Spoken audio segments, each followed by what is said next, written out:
오늘 시편 59편입니다. 59편 우리 말씀을 같이 교독하기로 하겠습니다.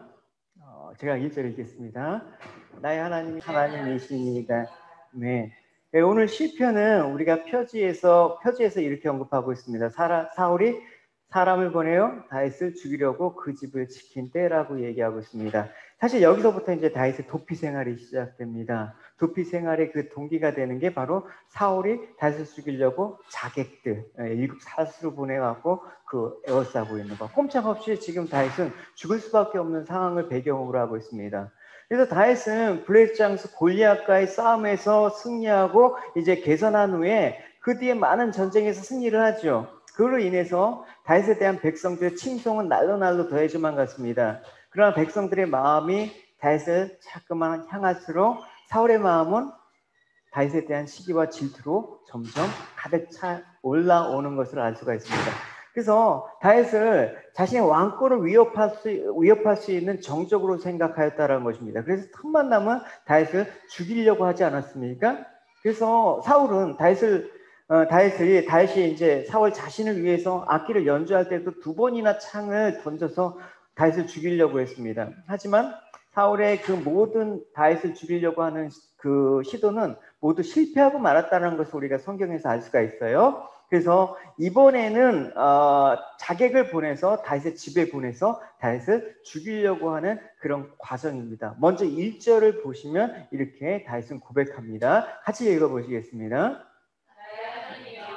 원수에게서 나를 건지시고 일어나 치려는 자에게서. 다윗은 지금 사울이 그를 죽이려고 보낸 자들에 의해서 고립되어 있단 말입니다. 그러니까 아무리 용맹을 해도 다윗이 용맹한 장수라고 하더라도 그들의 목숨을 노리고 무장한 자객들이 그 3중 4중으로 삼엄한 경계를 뚫고 도망갈 수 있는 상황은 아닐 것입니다. 그래서 그런 아주 위기 가운데 다윗은 악을 행하는 자들에게서 나를 건지시고 피 흘리기를 즐기는 자에게서 나를 구원하소서 이렇게 얘기를 하고 있는 것입니다. 악을 행하는 자, 피 흘리기를 즐겨하는 자는 사울과 그 추종하는 무리들, 또 여기 자객들을 말하는 거겠죠. 한마디로 정말 절망적인 상황 가운데 놓여 있는 다윗의 모습인 것입니다. 근데 다윗의 항상 이 절망적인 상황 가운데 나오는 말이 참 우리에게 은혜가 되고 도전이 되고 또 우리의 신앙을 점검하게 되는 시금석이 되는 그런 일들이 많이 있죠. 절망적인 상황 가운데 다윗의 고백을 들어보면 참 기가 막힙니다. 절망을 말하지 않습니다. 여러분, 슬픔 가운데 우리는 슬픔을 얘기하는데 슬픔을 말하지 않아요. 아픔 가운데 아픔을 말하지 않았습니다. 패배가 명확한데도 불구하고 그는 패배를 시인하지 않습니다. 포기해야 될 만한 상황인데도 불구하고 그는 포기하지 않습니다. 왜요? 하나님이 계시니까. 그래서 하나님께서 이 모든 대적들의 위협에서 자기를 구원해달라고 호소하고 있는 다윗의 모습의 기도는 하나님을 향한 전적인 신뢰가 있지 않으면 할 수가 없는 것입니다. 그러니까 자신의 기도에 대해서 하나님 반드시 응답해 주실 것이다. 물론 우리가 사무엘 상의 이 내용을 보면 이제 그 사울의 딸이자 다윗의 그 아내 미갈에 의해서 극적으로 다윗이 위기를 벗어나는 장면을 볼 수가 있습니다. 그러니까 여러분, 다윗의 기도가 하나님이 응답을 받았다는 그 확신. 근데 여러분, 다윗을 쫓는 사울도 이와 같은 기도를 똑같이 했어요. 절박한 상황 가운데 하나님께 기도한 일이 있었습니다. 사무엘상 28장에 보면 블레셋이 수넴 지역을 할 때, 이스라엘을 침할 때 이제 싸우려고 수넴에 진을 쳤습니다. 사울로서는 참으로 절박한 상황 가운데 있단 말입니다. 그 멘토, 자신을 위해서 기도해주고 또 하나님께 탄원했던 그 사무엘 선지자도 이미 죽고 없었던 시대예요. 그러니까 사울은 이런 그 블레셋의 침략에 두려워했습니다. 근데 그도 다윗이 그랬던 것처럼 하나님께 기도했다라는 것입니다. 근데 문제는 사울의 기도는 하나님께서 아무런 응답도 하지 않으셨어요. 보시면 이렇죠. 사울이 여호와께 기도드렸지만 여호와께서는 꿈으로도 우림으로도 예언자로도 대답해 주지 않았습니다. 근데 왜 하나님은 차별하시는 건가? 이유가 있죠. 우리가 다윗의 마음은 항상 그 중심과 동기가 하나님을 향했다라는 것을 알 수가 있지 않습니까? 근데 사울은 그렇지 않았습니다. 하나님께서 사울의 기도에 응답하지 않는 까닭은 그 앞에 이제 이렇게 언급하고 있습니다.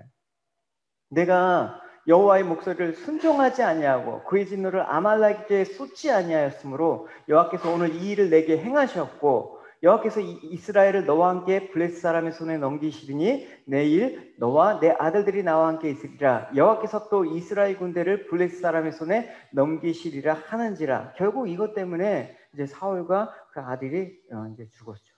그러니까 사울은 하나님의 말씀에 불순종하면서 악을 행함으로써 이미 하나님으로부터 버린 상태였다라는 것을 성경은 얘기하고 있습니다. 그래서 이런 사울의 악행에 대해서 다윗은 5절에 얘기하고 있습니다. 주님은 만군의 하나님 여호와 이스라엘의 하나님이오시니 일어나 모든 나라를 벌하소서 악을 행하는 모든 자에게 은혜를 베풀지 마소서라고 간구하고 있습니다. 근데 여러분 조금 의아한 말이 있습니다. 자세히 보면 모든 나라, 개역 성경에는 열방을 벌하소서 같은 말입니다. 그러니까 모든 나라, 열방이란 말은 무엇입니까? 8절에도 보면 이렇게 넘어갔다 여기 그죠? 여기 모든 나라가 또 나와 있어요. 그러니까 이 모든 나라라는 표현은 여기서 뭘 의미하냐면 이스라엘과 구별되는 다른 나라, 이방 나라를 뜻하는 것입니다. 그렇다면 다윗이 사울과 그의 추종자들을 모든 나라라고 표현한 그 까닭이 있습니다. 중요한 이유가 있습니다. 그러니까 성경에서 열방이라는 건 하나님의 언약에서 제외된 자들을 말하는 것인데, 즉 다시 말하면 하나님의 백성이 아닌 자들을 말하는 것입니다. 그러니까 다윗이 지금 사울과 그의 추종자들을 향해서 모든 나라라고 표현하는 것은 하나님의 언약과 무관한 자들이라는 것. 그러니까 하나님의 백성이 아니라는 뜻입니다. 하나님의 백성은 반드시 하나님의 뜻과 말씀에 순종하며 따르는 자들이라고 할 수가 있는데, 사울과 그의 추종자들은 아까도 얘기했듯이 하나님께서 사울을 왜 버리셨습니까? 사무엘 선지자를 통해서 몇 번이나 기회를 주셨잖아요. 아말렉을 직면하다고 하는데도 안 하고, 또 자기 맘대로 제사장이 오기도 전에 제사를 드려버리고, 또 자기의 이름을 위해서 기념비를 세우고, 하나님이 다윗을 기름 부으셨음에도 불구하고 다윗을 핍박하고 뭐 그런 삶들을 살았단 말입니다. 그러니까 하나님의 뜻과 말씀을 무시하는 철저한 삶을 살았다라는 것이죠. 그러니까 분명히 혈통적으로는 하나님의 선민 이스라엘 백성이 많지만 혈통으로나 육적으로나 우리가 하나님의 자녀가 되는 건 아닙니다. 이스라엘 사람이라고 해서 구원을 받은 게 아니죠. 그러니까 사울 같은 경우는 이스라엘 왕이고 영적으로 보면 하나님의 백성과 전혀 무관한 그런 사람이었다란. 그래서 다윗은 모든 나라, 열방이라고 표현한 거예요. 하나님 믿지 않는 자들이라는 것입니다. 되게 중요한 사실이 있어요. 오늘날 영적인 교회인 이스라엘, 영적 이스라엘인 교회 안에서도 모든 나라가 있을 수가 있다라는 것입니다. 그러니까 교회 안에 있는 사람이라고도 해서 그가 하나님의 뜻과 말씀에 따라서 사느냐, 그러니까 하나님 다스림에 있느냐, 아니면 모든 나라, 하나님 앞에서 이방인의 삶들을 철저히 살아가느냐, 이런 차이가 있을 수가 있는 것이죠. 그러니까 하나님의 다스림, 하나님의 말씀을 따라서 순종하는 모습이 성도인 하나님 백성에게는 나타나 있기 마련이죠. 그럼 뭘 뜻하는 거예요? 하나님의 살아계심을 인정하고 따른다라는 의미입니다. 근데 모든 나라라고 지칭하는 하나님 믿지 않는 그 이방인들의 특징은 뭡니까? 하나님의 존재를 인정하지 않는다라는 것입니다. 하나님의 존재를 부정하는 거예요. 6절과 7절을 한번 보십시오. 이 이방인들, 이 모든 나라로 분류되는 이들의 모습입니다. 같이 읽어보겠습니다. 개처럼 울고 성으로 두루다니며 그들의 입으로는 악을 토하며 그들의 입술에는 칼이 있어 이르기를 누가 들리리요 하나이다 라고 얘기했습니다. 이스라엘 사람들이 개를 대표적으로 더럽고 부정한 동물로 상징을 했단 말입니다. 그래서 양을 치는 목자 같은 사람이 아니라면 가정집에서 개를 키우는 일은 없었습니다. 그러니까 그런 이유로 이제 성경에서 얘기하는 개 같은 이제 이방인을 취급하지 않습니까? 그래서 성경에서 얘기하는 개들은 가정집에서 기르는 뭐 푸들 같은 애완견이 아니라 들개를 뜻하는 거예요. 여러분 들개들이 얼마나 무섭습니까? 막 떼를 지어다니면서 막 사람들을 공격하기도 하고 막 그냥 시내를 돌아다니면서 야수처럼 살죠. 그래서 지금 다윗과 그의 대적을 이처럼 문 앞에 굶주려서 막 지저대는 개에 비유해서 자식뿐만 아니라 선량한 백성들에게 큰 위협이 되고 있는 자들이라고 얘기를 하고 있는 것입니다. 근데 이들이 왜 이렇게 도대체 행동을 하느냐? 왜 개처럼 이렇게 행동을 하느냐? 다윗은 마지막 절에 밝히고 있습니다. 한번 보시면 뭡니까? 누가 들으리요 하나이다. 누가 들으리요? 우리가 이런다고 뭐 하나님이 들어? 그러니까 하나님의 존재를 부정하는 거예요. 우리 말과 우리 모든 행동들을 듣고 보고 판단하시는 하나님의 존재를 부정하니까 그냥 멋대로 그냥 자기가 자기 소욕대로 그냥 정욕대로 마음껏 한다라는 것입니다. 그러니까 하나님이 자신에 대해서 심판을 하신다라는 것을 부정하고 있는 그런 자들이 바로 오늘 이 이방인들은 사울의 추종자들이란 말입니다.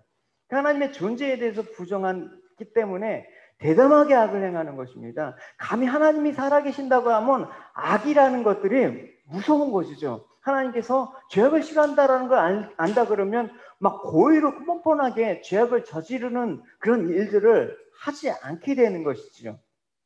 그러니까 누가 들으리요? 라는 말은 모든 죄악의 시작이기도 하는 것입니다.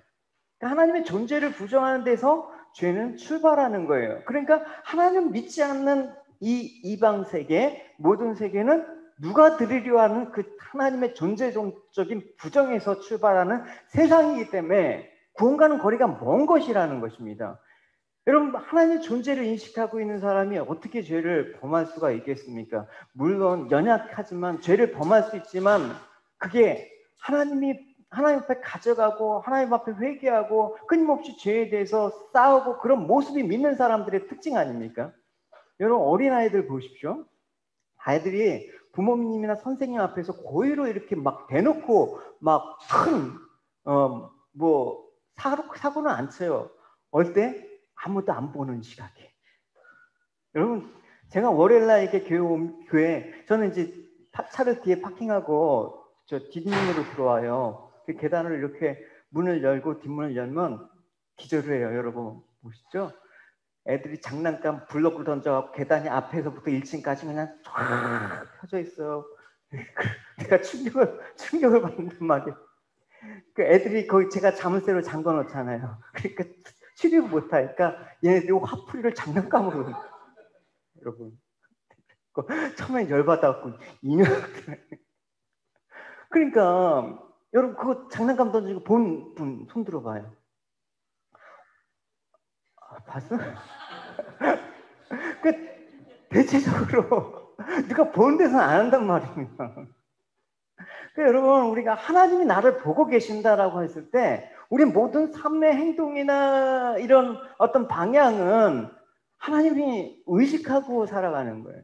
요셉이 그렇고 다윗도 그랬고 수많은 믿음의 사람들은 늘 하나님 코람데요 그 의식을 갖고 살았다라는 것을 알 수가 있는 것이죠. 하나님 내 앞에 계시고 나 이것을 일틀고 살리고 기록하고 계시는데 감히 내가 어떻게 하나님 누가 들으려? 누가 봐? 감히 누가 그렇게 얘기해요? 악인이 그렇다란 말입니다. 그 성경은 뭐라고 얘기하냐면 어리석은 자는 마음속으로 말하는데 하나님이 없다라고 얘기를 하고 있습니다.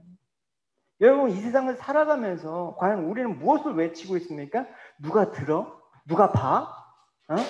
뭐 내가 이런다고 뭐 누가 알아? 그렇게 살면 우리는 하나님의 존재를 부정하는 자나 이 악인들이나 다를 바가 없습니다. 우리 삶들은 하나님이 부르신다. 그러니까 죄와 거짓으로 얼룩져 있는 세상의 삶들을 우리는 따라갈 수가 없는 것입니다. 다윗은 항상 비록 연약하고 범죄를 한 적이 있지만 그 마음의 중심, 동기만 항상 하나님을 향해 있다라는 것을 알 수가 있습니다. 제 경수 형제하고 이렇게 통하면 항상 그래요. 네. 항상 저한테 얘기할 때 보통 자기가 이렇게 묵상도 잘하고 기도도 하고 지금 열심히 하고 있습니다. 이런 걸 하나도 얘기 안 해요. 보면 제가 아주 그냥 죽일 놈입니다. 맨날 죽일 놈입니다. 목사님이 안 보고 계셔가지고 여기서 제가 얼마나 타락한 생활을 하고 있는지 아십니까? 그럼 나한테 협박을 해요. 제가 얘기를 해요. 그래도 하나님은 경성제를 보십니다. 경성지의 동기와 중심을 보십니다. 그러니까 할렐루야.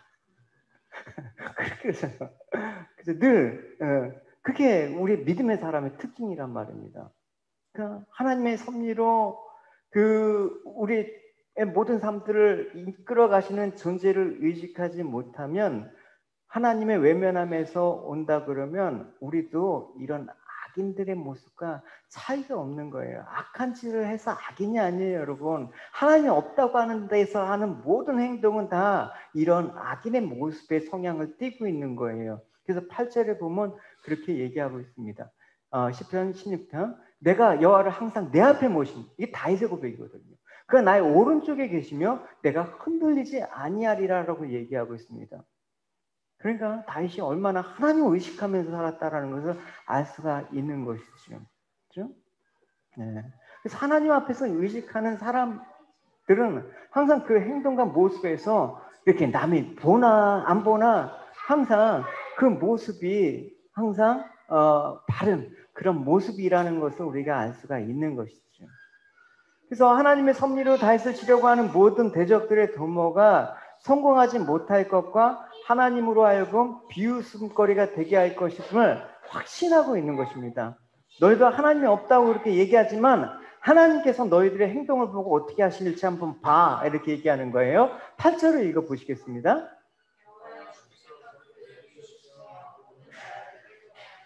하나님이 어디 있어? 하나님, 그런 사람들한테 들으라는 거예요. 하나님이 모든 걸 보고 너희들 모든 일을 조롱하실 거라고 얘기를 하는 것입니다. 그죠? 그러니까 하나님, 사울은 이것만큼은 다윗을 확실하게 죽일 수 있을 거라고 생각을 했습니다. 그 자객들을 보냈는데 어떻게 빠져나가요? 그러니까 모든 일이 자기 생각대로 잘 진행되고 군사들이 다윗을 효과적으로 포위하고 그의 목을 쥐어가고 있는 상황 가운데 그 뜻은 뭐예요? 하나님이 다윗을 책임지고 있다는 사실을 망각하고 있는 것입니다. 누가 제 목숨을 구할 수 있으리요? 누가 들으리요? 그러나 하나님께서 말씀하시기를 하나님께서 허락하지 않냐면 한 아사리온에 팔리는 참새조차도 땅에 떨어지는 법이 없어요. 그러니까 인간이 아무리 지혜를 짜내고 사람의 생명을 취한다고 하더라도 하나님이 허락하지 않으면 모든 시도가 다 허사가 되기 마련인 것입니다. 실제로 보면 다윗을 해하려고 계획을 꾸린 사울의 관계는 비웃음거리로 전락하고 말했습니다. 그러니까 더군다나 자신의 딸이자 그 다윗의 아내인 미갈의 기지로 다윗을 죽이기는커녕 도리어 우롱만 당하고 말았다는 것입니다. 그러니까 우리가 하나님의 뜻을 반하여 살아가는 사람들은 자신을 대단한 것처럼 여기지만 사실은 결국 비웃음거리로 전락한다라는 것을 알 수가 있습니다. 여러분, 하나님이 이 세상을 하나님 당신의 뜻과 계획대로 이끌어 가신다라는 걸 믿으십니까? 할렐루야. 사람이 아무리 계획을 세우더라도 결과적으로 하나님의 뜻대로 되는 거예요. 그래서 사람이 마음으로 자기 길을 계획하지라도 그 걸음을 인도하시는 이는 반드시 하나님이라고 단정지어서 말할 수가 있는 것입니다. 그러니까 하나님의 뜻에 반해서 계획을 세우고 마치 자신이 모든 것들을 이룰 것처럼 의기양양한다 그러면 하나님께서 그를 보고 얼마나 비우시겠습니까? 얼마나 가소롭게 여기시겠습니까? 실제로 자기가 세운 계획과 전혀 다른 결과를 맞이하게 될 때 얼마나 부끄럽겠습니까? 사울이 바로 그런 수치를 당했던 사람이라는 것을 알 수가 있습니다. 여러분, 우리가 스스로 똑똑하다고 하고 스스로 지혜 있다고 말하지만 참된 지혜를 알지 못할 때 하나님이 우리를 조롱하신다라는 것을 알 수가 있는 것입니다. 이걸 교만이라고 얘기하고 있죠.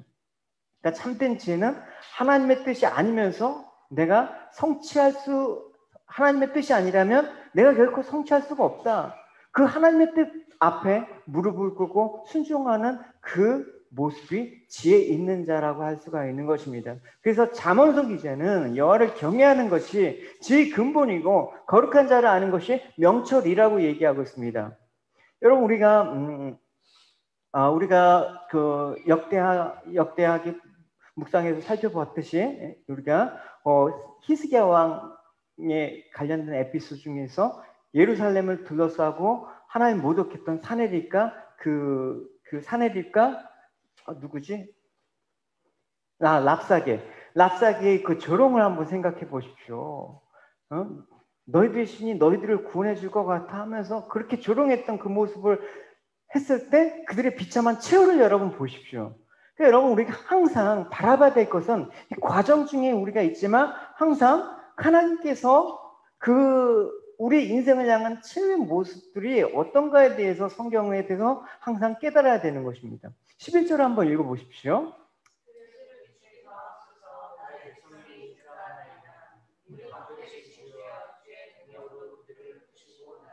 예, 그들을 죽이지 마시옵소서.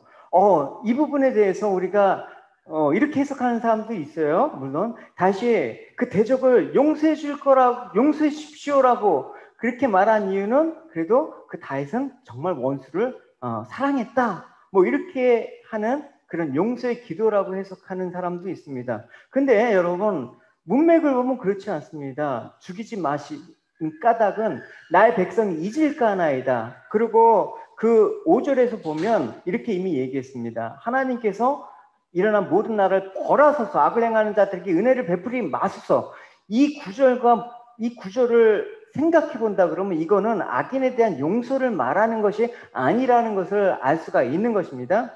오히려 악인들이 조속한 시일 내에 단번에 뿌리 뽑혀진다 그러면 하나님께서 악인을 형벌하신다는 사실을 하나님의 백성이 미처 깨닫기 전에 잊혀지게 될까봐 걱정이 돼서 말하는 것입니다. 그러니까 이 악인들이 파멸하는 과정들을 두고두고 보면서 하나님의 백성들이 그걸 보고 배우고 깨닫고 제가 얼마나 하나님께서 싫어하시는 건지 깨닫고 하나님의 백성으로 거룩하게 지어져가는 데 있어서 악인을 반면교사로 삼는 그 시간 배울 수 있는 시간을 좀 두고 배우게 해주십시오 라고 얘기하는 거예요.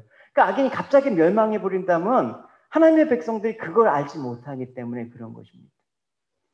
그래서 다시 악인의 심판을 늦춰달라고 할 만한 지금 기도의 그런 상황은 분명히 아닌데 지금 자기에게 둘러싸여서 목숨이 위태로운 상황 가운데 그런 와중에서 하나님의 공의가 살아있다라는 명백한 증거가 빨리 사라지게 되면 하나님의 백성이 하나님의 공의에 대해서 알지 못하니까 내가 좀 어려움이 당할지라도 악인이 당장 소멸되는 것들에 대해서 하나님 유보해 주십시오. 아직 배워야 될 사람들이 많이 있습니다. 우리가 이 땅에 살아가면서 정말 하나님을 대적하는 세상이 어떻게 되는지 눈뜨고 보란 말입니다. 하나님을 모독하는 사람들이, 하나님 모독하는 세상들이 과연 어떻게 되는지, 하나님 어떻게 공의로 심판하시는지 똑똑히 보란 말입니다. 지금은 잘 되는 것 같고 지금은 득세하는 것 같지만 하나님은 공의롭다라는 것들을 하나님께서 분명히 우리를 통해서 가르치실 것입니다. 그렇기 때문에 다윗은 자신의 물론 안위와 평화를 위해서는 당장 하나님의 공의가 이 땅에 나타나서 저 악인들을 당장 없애버리면 자신이 원하는 거 알지도 모릅니다.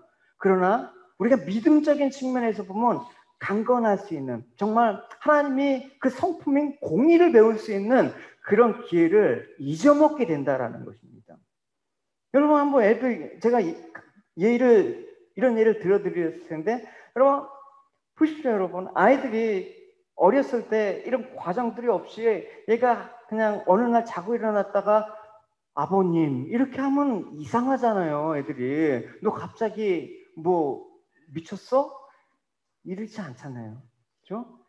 아버지의 성품을 배워가고 부모님 성품을 배워가고 말썽도 배우고 혼나기도 하고 너 말썽 부릴 때 어떻게 되는지 한번 봐봐 뭐 이런 것도 한번 겪어보고 그러니까 우리가 포함한 대부분의 사람들은 하나님의 공의가 성취되는 교훈보다는 즉각적으로 확실한 안전한 보장을 받길 원해요. 저 나쁜 놈들 반드시 하나님 당장에 단칼에 그냥 없애주십시오. 전 못 참겠습니다. 하나님 그냥 벼락을 띄워 저 그런 기도 사실 한 것 같아요.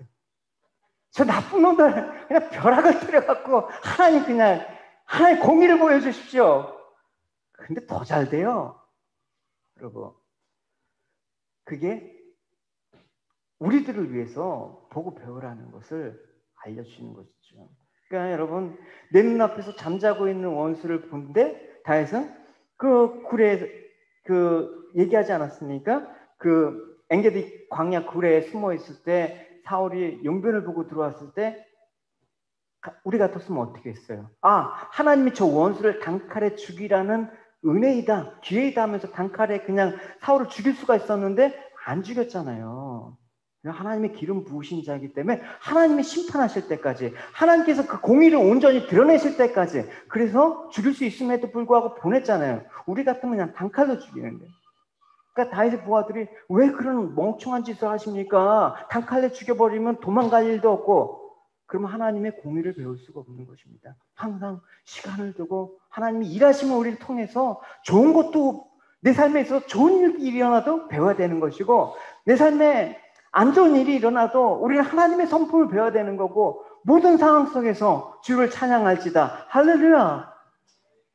그래서 칼빈은 이런 우리들의 성향에 대해서 이렇게 말하기도 했어요. 하나님이 우리 원수를 진멸하지 않으실 때 우리는 이런 생각을 하는데, 하나님이 손에서 결국 그들은 빠져나갔다. 또 하나님께서 그들을 점진적으로 서서히 멸망시키는 것은 적절한 형벌의 방법이 아니라고 생각을 해요.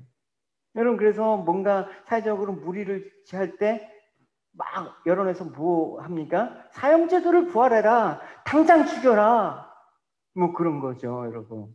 근데 사형제도보다 사실은 무기징역이 어떻게 보면 더 가혹할 수도 있어요. 두고두고 반면교사를 삼게 하는 것도 어떻게 보면 하나님의 공의적인 측면에서 더 정확한, 생명을 해야 하는 것보다 더 교훈적으로 좋지 않을까. 뭐 그거는 개인적인 사형제도에 대한 그거는 논란할 필요는 없습니다. 어쨌든 우리가 자꾸만 우리 잣대로 해서 모든 것들을, 성과 함께 잣대로 해서 이 악한 세상을 빨리 없애주고 자꾸만 좋은 것만 남겨놓고, 그렇게 성향을 좋은 것만 이렇게 빨리빨리 이렇게 완성해가는 성향에서 벗어나야 되는 것입니다. 드라마를 여러분 보시죠? 드라마 요즘 뭐가 재밌어? 어? 뭐요? 추천해주세요. 드라마 1편을 보면 꼭 그 좋은 주인공하고 그 주인공하고 이렇게 좀 대립관계는 나쁜 사람이 나오죠. 근데 일에 딱 하고 일의 마지막에 딱 악인이 죽었어. 주인공만 연락에 선한 일을 해가고 끝까지 가. 그 드라마 망하는 거예요. 망하는 거. 그죠? 그냥 우린 분노하죠. 저 나쁜 놈. 근데 끝까지 살아남아. 끝까지 그 마지막 씬까지 살아남았고, 주인공에 의해서 이렇게 모든 게 딱 결론이 내릴 때, 우리는 그 드라마가 재밌다, 그렇게 생각하잖아요, 여러분. 그러니까 여러분, 악인은 우리 가운데 붙이시고 살리시고, 오히려 악인이 더 득세하는 것들을 보여주는 것은 뭐예요, 여러분? 우리 인생의 드라마가 참으로 하나님 앞에서 잘 쓰여지게 만들기 위해서, 여러분, 결국은 하나님의 사람을 위해서 모든 상황들을 하나님께서 붙이시는 상황이에요. 다윗은 그걸 알았단 말입니다. 다윗은. 그래서 이런 상황에서 벗어나는 게 지금 급선무가 아니라, 이걸 통해서 내가 하나님의 그 공의로우심 속에 하나님께서 어떻게 원수를 파멸을 하시는 그 모든 과정들을 제가 지켜보길 원합니다. 또 나 말고 또 다윗을 따르는 지금 수많은 또 추종자들이 또 있지 않습니까? 도피 생활에. 그들이 뭘 배우겠습니까? 다윗의 모습을 보면서 하나님의 일하심을 배울 수 있는 그 시간이 필요한 것이죠. 그래서 여러분, 우리가 하나님의 공의를 드러내고, 물론 드러내야 되죠. 그러나 그 과정 속에서 하나님이 우리를 일하실 때 좀 유보하고, 하나님께 이래서 심판을 유보하시는 거예요, 여러분. 베드로후서, 여러분, 이제 묵상의 내용이 바로 그런 내용이에요. 그래서 많은 사람들이 결국은 하나님께서 하나님의 백성들을 승리케 하신다, 우리를 자유케 하신다, 우리를 결국은 하나님의 백성으로 만들어내신다라는 사실을 우리가 목도할 때 힘과 용기가 되는 것이죠. 그러면서 그걸 기쁨으로 생각할 수 있는 성숙한 성도가 돼야 되는 것입니다. 그러니까 여러분, 신앙이 어리다라는 건 뭐예요? 내가 막 안 좋은 일이 있을 때 하나님이 나를 싫어하시나 봐, 그게 아니에요, 여러분. 내가 좋고 내가 나쁘고 그런 게 아니라, 하나님은 모든 상황 속에서 나를 만들기 위해 했다 그러면 모든 상황은 다 나한테 좋은 일이에요, 여러분. 우리한테 안 좋은 일은 없어요. 할렐루야. 우리한테 안 좋은 일이 왜 있어요, 여러분? 우리한테 불행이라는 게 왜 있어요, 여러분? 우린 불행도 없고요, 안 좋은 일도 없어요, 여러분. 결국은 모든 것들을 합력해서 선을 이뤄나가시는 하나님이심을 우리는 고백하기 때문에.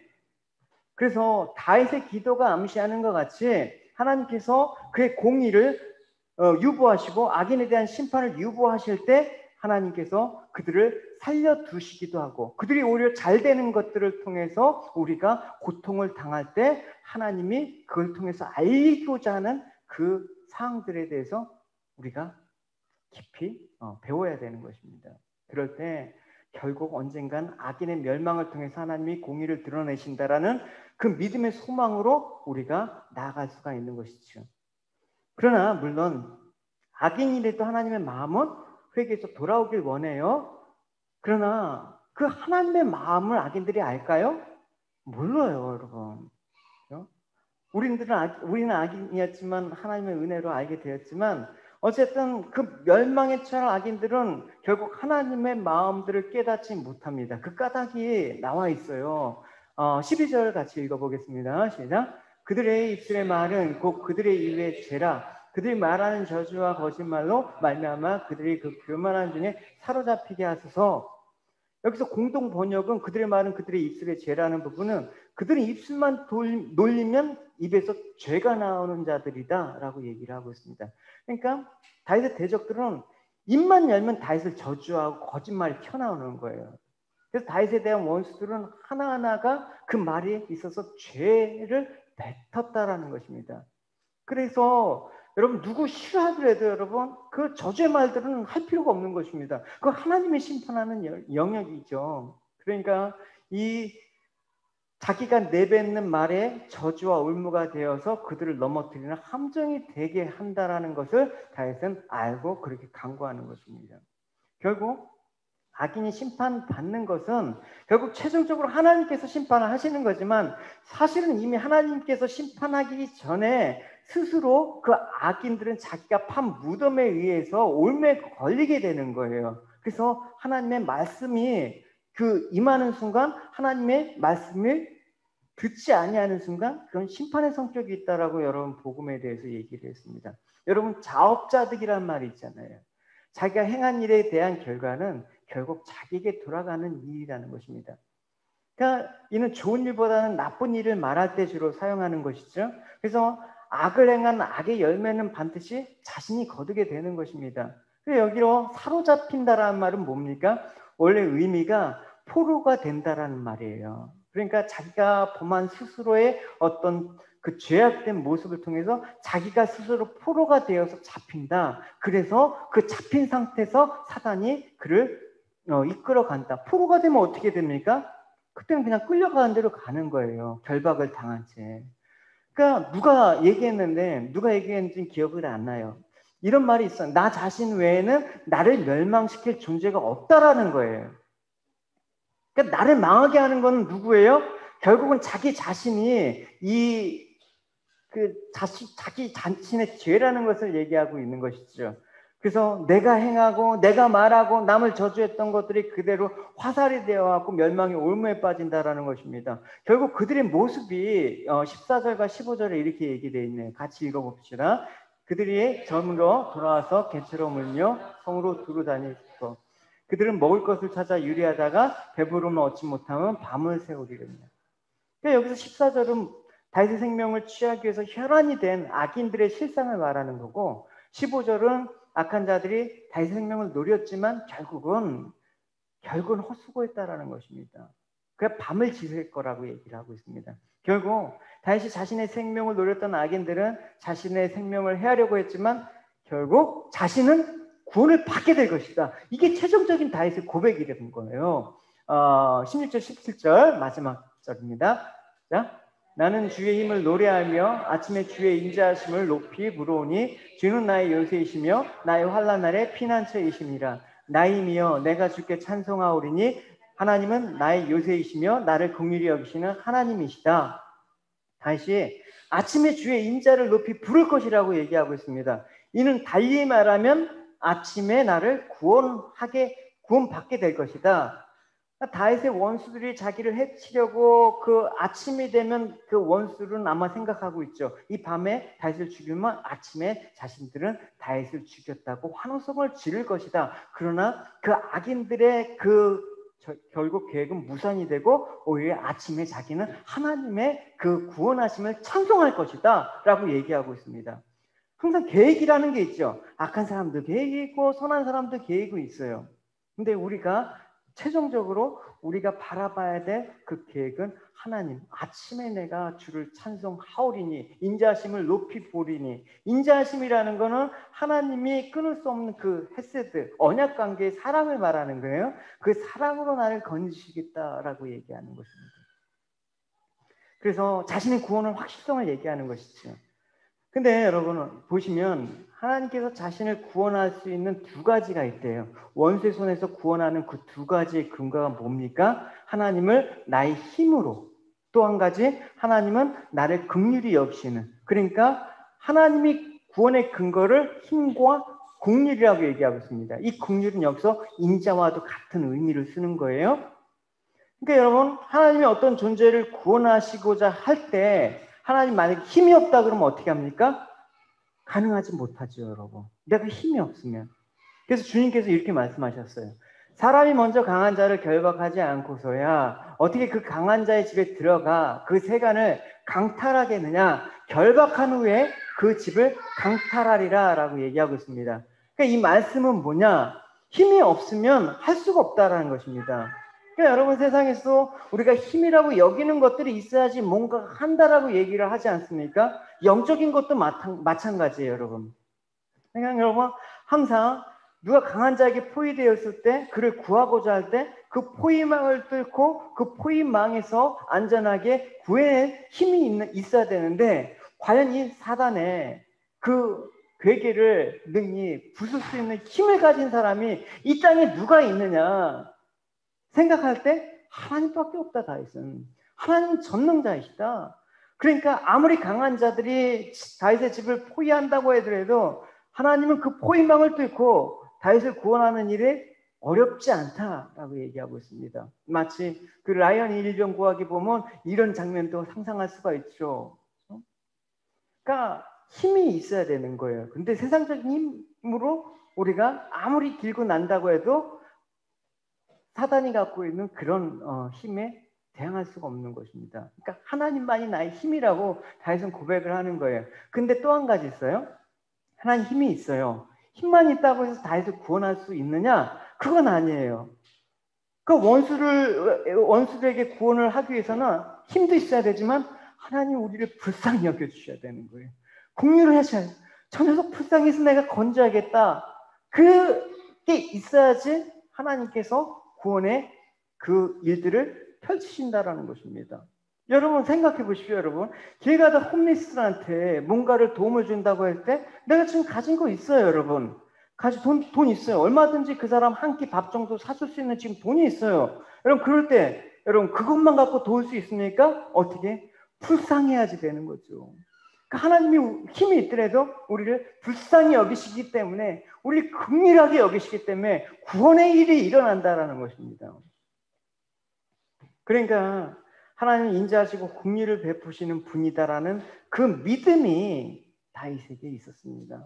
그럼 우리가 할 수 있는 기도는 무엇입니까? 늘 하나님 앞에 하나님 저를 불쌍히 여겨주십시오.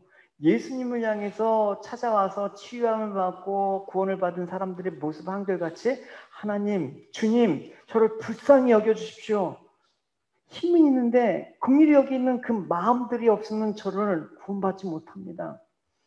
그 긍휼히 여기는 하나님의 마음들, 이걸 우리가 배워갈 수가 있는 것이죠. 다윗은 자신의 생명을 노리고 있는 그 모든 그 악인에 대해서 이런 하나님의 힘과 긍휼하심이 나에게 있기 때문에 반드시 나는 여기서 죽지 않는다. 나는 반드시 구원을 받는다 라고 확신할 수가 있는 것입니다. 우리가 어떤 확신을, 요즘 빅데이터란 말을 많이 쓰죠, 여러분. 그러니까 그런 데이터에 의해서 우리가 어떤 것들을 예측하고 방향을 짓는데 어떤 세상적인 방법들은 많이 활용을 해요, 지금은. 근데 우리가 영적으로 보면 그런 빅데이터나 내가 예측하고 내가 계산하는 어떤 것에 의해서 내가 이 땅을 살아가고 내가 온전하게 주님의 그 모습, 주님의 백성다운 모습으로 살아갈 수 있는 게 아니란 말입니다. 오로지 하나님의 능력과 하나님의 긍휼하심, 그 인자하심이 우리에게 날마다 더해야지 산다라는 것입니다. 할렐루야. 그러니까 여러분, 이번 주의 기도는 그거예요. 우리를 불쌍히 여겨주십시오, 주님. 나를 불쌍히 여겨주십시오. 나의 자녀를 불쌍히 여겨주십시오. 나의 교회 지체들을 불쌍히 여겨주십시오. 이 기도가 하나님이 그 능력을 펼치시는데 통로가 될 것입니다. 할렐루야. 그래서 다윗은 원수에 대해서 두려워하지 않았습니다. 그 이유는 결국 하나님에 의해서 이제 나는 구원을 받고 악인들은 결국 정한 바에 대해서 멸망으로 가기 때문에, 그러니까 하나님의 인자하심과 긍휼하심을 원수의 그런 위기 속에서 다윗은 배웠다라는 것입니다. 우리가 세상적으로도 얘기하잖아요. 흔히 위기는 왜 기회라고 얘기해요? 배울 게 참 많거든요. 그래서 다윗은 이렇게 하나님께서 반드시 그의 인지 안에서, 하나님의 약속 안에서 바라봐야 되는 자신의 모습들을 바라보고 세상을 바라보는 거예요, 여러분. 내가 어디에서 세상을 바라보는 그 시각이, 여러분, 십자가에서 내가 주님과 함께 세상을 바라보는 시각이 되어야 된다는 것입니다. 결국 우리가 주님의 소원을 품고 주님을 위한 발걸음을 뗀 자들은 하나님의 역사를 경험하기 시작하는 것입니다. 그 하나님의 역사를 경험하는 과정에서 이 악인들의 방해와 그 핍박은 항상 이 시대 가운데 따를 것입니다. 너무나 힘들어요. 며칠 전에 그 은지한테 연락이 왔어요. 성도 중에 한 명이 코로나에 걸려갖고 확진 판정을 받았는데 그날 막 정부에서 들여다쳐갖고 막 다 전교인 다 코로나 검사 받으러 이렇게 다 가갖고 마음이 어려웠대. 너무 힘들대. 그런 상황들에 대해서 나누는데 물론 뭐 정부가 정한 원칙대로 했는데 그런 일들이 일어나니까 또 그게 이제 홈페이지에 또 교회 이름이 공개가 되니까 사람들이 뭐 또 그렇게 교회에 대해서 안 좋은 시각을 갖고 구설수에 오르고 그런 것들이 너무나 힘들다고 고백을 하더라고요. 어쨌든 우리가 이 시대 가운데 일어나는 현상들을 또 잘 분별을 해야 되는 것입니다. 예레미야 4장에 보면 하나님의 역사가 드러나기 시작하니까 뭐가 나타나요? 막 저항하고 그걸 방해하는 원수들의 치열한 그런 도발이 일어나는 거예요. 그러니까 산발랏이 그 느헤미야와 이스라엘의 성벽을 건축함을 보면서 막 분노하잖아요. 그렇죠? 요한계시록 12장에도 보면 용이 나와요. 근데 교회와 이스라엘을 상징하는 여자를 향해서 분을 참지 못하는 장면이 나온단 말입니다. 또 요한복음 10장에 보면 마귀가 도둑의 비유가 되고 있거든요. 그러니까 마귀의 일이 뭐냐? 도둑질하고 죽이고 멸망시키는 일에 그 마귀가 일이 돼요. 그러니까 여러분, 우리가 이 땅에서 주님을 위해서 살고자 한다 그러면 이 주님이 구원하심을 바라보면서 우리가 살고자 할 때 반드시 따라오는 것은 이 도발이라는 거예요, 여러분. 우린 반드시 편하게 신앙생활 못해요, 여러분. 이 편하게 신앙생활 한다라는 순간부터 그거는 여러분, 우리가 온전한 길을 가기에 포기한다라는 것이나 다를 바가 없는 것입니다. 사람들이 바라보는 세상은 돈만 있고 돈만 있으면 살만하다. 힘을 갖기 위해서 발버둥 치면서 살아가지만 결국 세상은 아무리 돈이 있던 힘이 있던 결국은 이 악한 세력에 의해서 장악되고 멸망을 향해서 달려가는 곳이라는 것을 우리는 알아야 되는 것입니다. 우리는 깨어 있어야 되는 것입니다. 그럴 때 하나님께서 성도된 우리를 보호하시고 그리스도의 보혈로 모든 우리의 허물을 용서하시고 용납하시고 더러운 우리를 깨끗하다고 하신 그 하나님의 긍휼하심 속에서 우리가 그 크신 사랑을 감사하면서 찬송할 수 있는 그런 삶들을 살 수가 있는 것이죠. 비록 처한 상황이 아무리 힘들어도 아무리 어렵다고 해도 말입니다. 그렇다면 무조건 참고 견디라는 게 아닙니다. 고난을 즐기는 사람이 어디 있습니까? 그러나 우리는 이미 받았다. 하늘의 은혜를 받았다. 세상이 줄 수 없는 하늘의 평강을 맛보았다. 세상이 누릴 수 없는 귀한 은혜를 이미 맛보은 자기 때문에, 우리 하나님의 선하심을 이미 경험한 자기 때문에 참을 수 있는 거지, 무턱대고 참으라면 누가 참아요, 여러분. 그래서 여러분, 기뻐할 수 있는 가운데도 기뻐할 수 있는 게 성도의 능력이에요. 이 감사할 수 없는 상황 가운데 감사할 수 있는 게 성도의 능력이에요. 모든 것들이 우리를 위한 하나님의 그 이끄심, 환경, 그런 것들을 생각한다 그러면 여러분, 우리가 넉넉히 이길 수가 있습니다. 할렐루야. 우리가 겨우겨우 힘들게 신앙생활하는 게 아니라 이것만 안다면 넉넉하게 이기는 거예요. 넉넉하게. 누가 우리를 대적하나? 하나님의 끊을 수 없는 사랑이 있는데, 기근이든 적신이든 위협이든 칼이든 나는 이 끊을 수 없는 사랑 가운데 넉넉히 이긴다라는 그 선언이, 로마서 8장의 선언이 우리의 선언이 돼야 된다는 것입니다. 이제 넉넉하게 이기는 신앙생활을 하십시오. 할렐루야.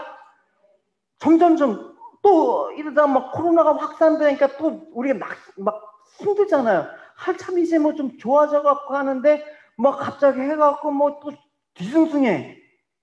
그럼 또 낙심이 옵니까? 넉넉하게 이기십시오. 할렐루야. 넉넉하게 이기십시오. 이건 모든 것들이 하나님 주관하신다. 결국 우리를 구원하실 것이다. 이 모든 일을 통해서 우리는 하나님이 일하심을 배운다. 이 말씀 가운데 나가시는 것입니다. 이것이 세상을 보지 않고 우리가 말씀 가운데 만나는 새로운 세상을 바라보며 사는 진정한 성도인 것입니다. 여러분, 묵상 모임 잘 하시고요. 하나님의 구원은 그분의 전능하신 능력과 자기 백성의 변함없는 사랑, 그 긍휼하심으로 비롯된 사실을 잊지 마시고 날마다 여러분, 나를 불쌍히 여겨주십시오라고 주님께 기도하는 여러분이 되시기 바랍니다. 할렐루야. 주님께 구걸해야지, 주님께 구걸하지 않는 자는 반드시 세상이 구걸하게 돼요. 우리가 주님의 힘 앞에 굴복하지 않으면 세상이 힘 앞에 굴복하게 돼요. 여러분, 누구한테 굴복하시겠습니까? 우리 모든 것들을 품어주시고 받아주시는 주님 앞에 굴복하고 불쌍히 여겨달라고 기도해야 되는 게 맞는 길 아닙니까? 세상은 내가 높아지기 위해서 다른 사람을 밟아야 되는 곳입니다. 다른 사람이 잘하면 나도 지지 않게 길을 써서 살아야 되는 게 피곤한 세상이에요. 여러분, 이 피곤한 싸움에 여러분 놀아나지 마십시오. 피곤한 싸움에 끼지 마십시오. 여러분, 자식 갖고 경쟁하는 그런 싸움에도 끼지 마십시오. 여러분, 그냥 하나님께 맡기면서 기르십시오. 여러분, 아시겠습니까? 여러분, 네? 막 세상에 뭐 한다고 뭐 애들 막 그냥 내 삶들 포기하면서 그냥 막 쫓아다니면서 내 모든 것들을 쏘아보고 그렇게까지 기를 필요 없는 거예요. 여러분, 하나님 안에서 같이 동역자로 잘 기르십시오. 세상이 높아지는 것도 결국은 마지막 자리에 서면 허무한 거예요. 여러분, 네, 마지막 자리에 우리 그 마지막이 어떻게 될 거라는 것들을 바라보고, 비록 쓰진 않았지만 바라보고 아는 자들 아닙니까? 그러니까 순간에 만족을 느끼는 것도 그게 불과 얼마 못 갑니다.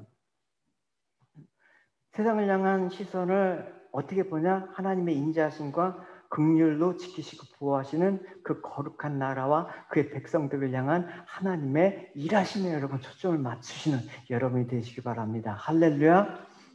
십자가에서 예수님께서 죽으시고 흘리신 그 피로 새겨진 우리를 그 하나님 나라의 백성으로 만드는 그 하나님의 마음이 우리의 마음이 되고, 우리가 모든 사람들이 그 마음을 향할 수 있는 거룩한 복된 삶이 되시기를 축원합니다. 우리 같이 기도하시겠습니다. 주님, 감사합니다. 하나님 오늘도 다윗의 모든 상황 속에서 하나님 악인이 승리할 것 같고 악인이 하나님 모든 것들을 누려야 되는 그런 상황 같지만 하나님께서 결코 그 악인의 도모가 성공치 못함을 아버지 알게 하셨습니다. 그럼에도 불구하고 다윗이 그 악인에 대한 심판을 유보되려고 한 까닭은 악인이 힘이 있기 때문이 아니라 그것은 하나님께서 우리를 가리키시고 하나님의 공의가 하나님 깨닫게 될 때 우리가 죄에서 멀리하고 하나님의 거룩한 백성이 되기 위한 하나님 그 교훈을 아버지 위해서 다윗은 유보해달라고 함을 아버지 우리가 고백하였습니다. 하나님, 이 세상에 하나님 불합리한 것 같아도, 하나님 이 세상에 공평하지 못한 것 같아서 하나님 우리가 속상할 때도 있고 하나님 힘이 빠질 때도 있고 낙심할 때도 있지만, 하나님 이 모든 상황 속에서 우리는 하나님의 일하심을 경험하고 하나님을 알게 되고 신의 성품에 참여하는 자로 하나님 우리가 만들어져가는 귀한 아버지 하나님 백성이 될 수 있도록 아버지 도와주시옵소서. 하나님, 이 세상의 어순한 가운데, 하나님 이 세상에 하나님 길이 없다고 하는 이 모든 상황 가운데 하나님 그 길들을 찾아가는 방황하는 영혼들이 있다면, 하나님 택한 그 백성들이라면 아버지 그 속에서 하나님 아버지 빼어주시고 하나님 이방 나라 가운데, 온 열방 가운데 하나님 복음의 증거가 하나님 이제 강력하게 일어나서 아버지 이 붕의 불결이 다시 한번 이 시대를 통해서 하나님 남은 백성들을 구원하는 역사로 하나님 저희들 목도하고, 그것이 하나님의 아버지 그 힘과 긍휼하심으로 인한 것임을 아버지 저희들 알게 하여 주시옵소서. 하나님, 정말 이 땅의 모든 것들이 하나님 우리를 묶으려고 하지만 우리는 주 안에서만 자유할 수 있는 저희들 될 수 있도록 하여 주시옵소서. 하나님 아버지, 나를 사방에서 포위하고 우겨쌈을 당하더라도 하나님 아버지 우리가 자유할 수 있는 까닭은 하나님의 힘과 하나님의 긍휼을 의지했던 다윗이 하나님 신뢰하고 아버지 믿음 가운데 바라봤던 그것임을 아버지 고백합니다. 하나님, 모든 것들을 승리케 하신 아버지 주님, 아버지 이 시간 가운데 다시 한번 복음의 능력으로 하나님 우리가 승리하는 삶, 아버지 더욱더 아버지 이 시대 가운데 하나님의 승리를 아버지 외치는, 아버지 하나님이 없다 하고 하나님 소리를 누가 들으려 하는 그 악인의 하나님 존재를 아버지 부정하는 그 모든 것들로부터 우리는 하나님의 살아계심을 증거하는 하나님의 강한 용사로 하나님 이 시대를 살아갈 수 있도록 인도하여 주시옵소서. 감사드리며 예수님의 이름으로 기도드렸습니다.